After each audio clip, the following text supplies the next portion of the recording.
तो student welcome back to my YouTube channel एक के टॉपर अकाडमी यूट्यूब चैनल में आपका स्वागत है। उम्मीद करता हूं कि आप सभी अच्छे होंगे। तो आप भी 2025 बोर्ड एग्जाम देने वाले हैं तो सिविक्स की बहुत ही मोस्ट इम्पोर्टेंट लघु उत्तरीय प्रश्न दीर्घ उत्तरीय प्रश्न आज के हम इस वीडियो में डिस्कस करने वाले हैं। तो सत्यशोधक समाज की स्थापना किसने और क्यों की? सत्यशोधक समाज की स्थापना किसने और क्यों की? ज्योतिबा राव फूले गोविंद राव फूले ने 1873 ईस्वी में सत्यशोधक समाज की स्थापना की। यह संगठन निम्न जाति के लोगों के मानवाधिकारों और सामाजिक न्याय की व्रत के लिए समर्पित था। फूले ने जाति व्यवस्था के अन्याय की भर्त्सना और छुआछूत के नियमों की घोर निंदा की। ये सत्यशोधक समाज की जो स्थापना हुई वो 1873 ईस्वी में हुई और किसने की? ज्योतिबा राव फूले गोविंद राव फूले ने। अब देखते हैं अगला नंबर प्रश्न क्या कहता है। क्षेत्रवाद क्या है? इसको बढ़ावा देने वाले दो कारक बताइए। क्षेत्रवाद क्या है? इसको बढ़ावा देने वाले दो कारक बताइए। कारक बताना है।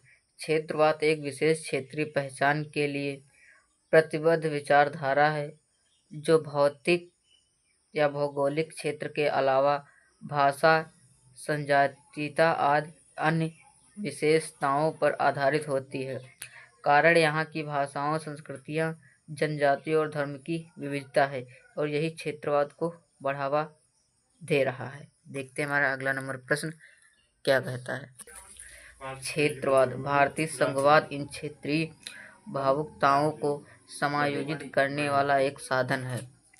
यहाँ धर्म ने नहीं बल्कि भाषा ने क्षेत्रीय तथा जनजातीय पहचान के साथ मिलकर नृजातीय राष्ट्रीय पहचान बनाने के लिए अत्यधिक सशक्त साधन का काम किया जाता है।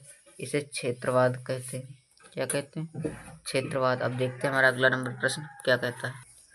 शार्क थेरेपी का सर्वोपरि मान्यता क्या थी?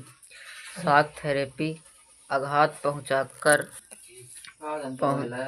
पहुंचाकर उपचार करना ही सर्वोपरि मान्यता थी। एक मिल्कियत का सबसे प्रभावी रूप निजी स्वामित्व होगा। इसके अंतर्गत राज्य की संपदा के निजीकरण और व्यावसायिक स्वामित्व होगा।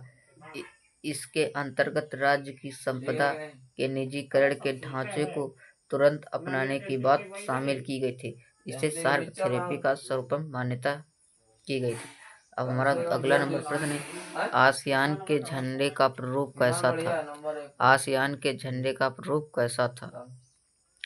आसियान के झंडे में उसके प्रतीक चिन्ह के रूप में धान की 10 बालियां। ये बालियां दक्षिण पूर्व एशिया के 10 देशों को इंगित करती हैं जो अपने आप में मित्रता और एकता के धागे से सूत्रबद्ध है।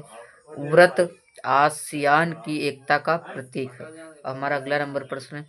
दक्षिण एशिया के किन्हीं दो देशों के नाम लिखे। दक्षिण एशिया के दो देशों के नाम भारत और पाकिस्तान। भारत और पाकिस्तान। और आप लोगों को बताना है भारत के दो पड़ोसी देशों के नाम हमें कमेंट में बताएं।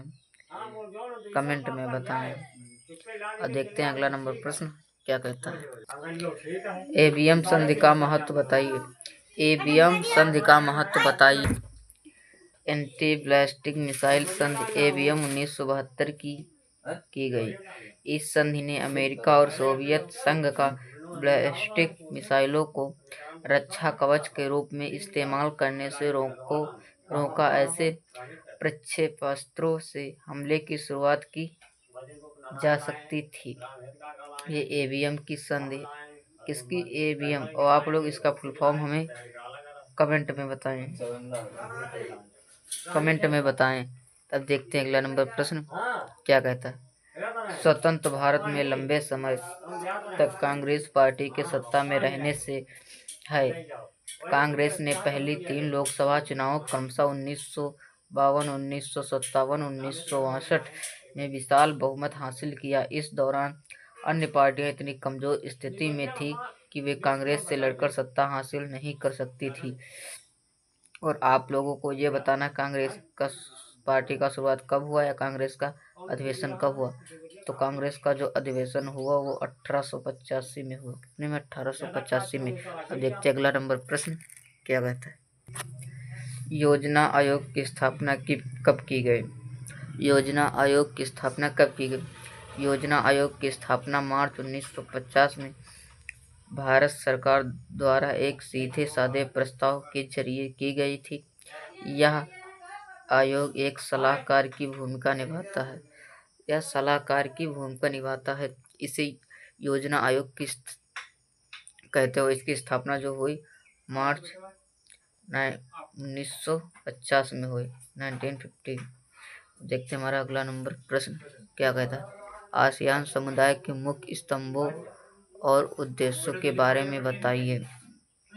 जो आसियान समुदाय के मुख्य स्तंभ हैं उनके उद्देश्यों के बारे में बताइए। जो मुख्य उद्देश्य है वो 3 हैं। आसियान सुरक्षा समुदाय, आसियान आर्थिक समुदाय, आसियान सामाजिक सांस्कृतिक समुदाय। आप लोग इनके मैंने 3 हेडिंग बता दिया, वो आप इनके बारे में विधिवत विस्तार से लिख सकते हैं। हम देखते हैं अगला नंबर प्रश्न। नाटो की स्थापना कब की गई? 4 अप्रैल 1949 को अमेरिका के वाशिंगटन में नाटो की स्थापना की गई। और आप लोग नाटो का फुल फॉर्म हमें कमेंट करके बताएं। अगला नंबर प्रश्न। आसियान की स्थापना किस घोषणा पत्र पर हस्ताक्षर के बाद की गई? 1967 में स्थापना आसियान घोषणा पत्र बैंकॉक घोषणा पत्र के राष्ट्रों द्वारा हस्ताक्षर। साप्ता समझौता कब और हस्ताक्षर हुआ? साप्ता समझौता पर हस्ताक्षर 1 जनवरी 2006 से प्रभावी हुआ। इसे साप्टा कहते हैं। संयुक्त राष्ट्र संघ के पर्यावरणीय इकाई का क्या नाम है? संयुक्त राष्ट्र पर्यावरण कार्यक्रम, जिसे UNEP कहते हैं। हमारा अगला नंबर प्रश्न है।